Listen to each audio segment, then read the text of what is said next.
ഹേ since അപ്പോൾ എല്ലാവർക്കും എൻ്റെ ചാനലിലേക്ക് സ്വാഗതം. അപ്പോൾ നമ്മുടെ അങ്ങനെ ലോക ചാപ്റ്റർ 1 ചന്ദ്ര എന്ന സിനിമയുടെ OTT റിലീസ് വന്നിരിക്കുകയാണ്. ഈ മാസം 31-ാം തീയതിയാണ് സിനിമ ജിയോ ഹോട്ട്സ്റ്റാറിലൂടെ റിലീസ് ചെയ്യാൻ പോണത്. അപ്പോൾ 300 കോടിയോളം അടിച്ചുണ്ട് സിനിമ. അപ്പോൾ സിനിമയുടെ OTT റിലീസിന് കുറേ പേര് കാത്തിരിക്കുന്നുണ്ട്. അപ്പോൾ നിങ്ങൾക്ക് വേണ്ടി എന്തായാലും ജിയോ ഹോട്ട്സ്റ്റാറിലൂടെ റിലീസ് ചെയ്യുന്നുണ്ട്. അപ്പോൾ കാണാൻ ആഗ്രഹിക്കുന്നവർ എന്തായാലും പോയി തീർച്ചയായിട്ടും കാണേണ്ട ഒരു ചിത്രം തന്നെയാണ് ലോക. അടുത്ത OTT ചിത്രം എന്ന് പറയുന്നത് നമ്മുടെ ധനുഷിൻ്റെ ഇഡ്ഡലിക്കട എന്ന സിനിമയാണ്. ഈ സിനിമ നെറ്റ്ഫ്ലിക്സിൽ കൂടെ ഈ മാസം 29-ാം തീയതി റിലീസ് ചെയ്യുന്നുണ്ട്.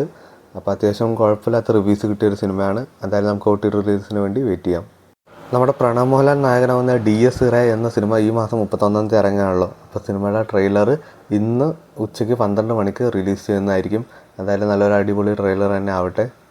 നമ്മുടെ കളങ്കാവലിൻ്റെ ട്രെയിലർ അങ്ങനെ സെൻസർ ചെയ്ത് വിട്ടിരിക്കുകയാണ്. ട്രെയിലറിൻ്റെ ഡ്യൂറേഷൻ 1 മിനിറ്റ് 53 സെക്കൻഡാണ്. എന്തായാലും നമുക്ക് ട്രെയിലറിന് വേണ്ടി വെയിറ്റ് ചെയ്യാം. ഒഫീഷ്യൽ ഡേറ്റ് അവർ ട്രെയിലറിൻ്റെ ഡേറ്റ് വന്നിട്ടില്ല. എന്തായാലും നമുക്ക് അതിന് വേണ്ടി എന്തായാലും വെയിറ്റ് ചെയ്യാം. അപ്പോൾ ഇതുകൊണ്ട് OTT വാർത്തകളും റിവ്യൂസൊക്കെ അറിയാൻ വേണ്ടി ചാനൽ സബ്സ്ക്രൈബ് ചെയ്യുക, കൂടെ സപ്പോർട്ട് ചെയ്യുക.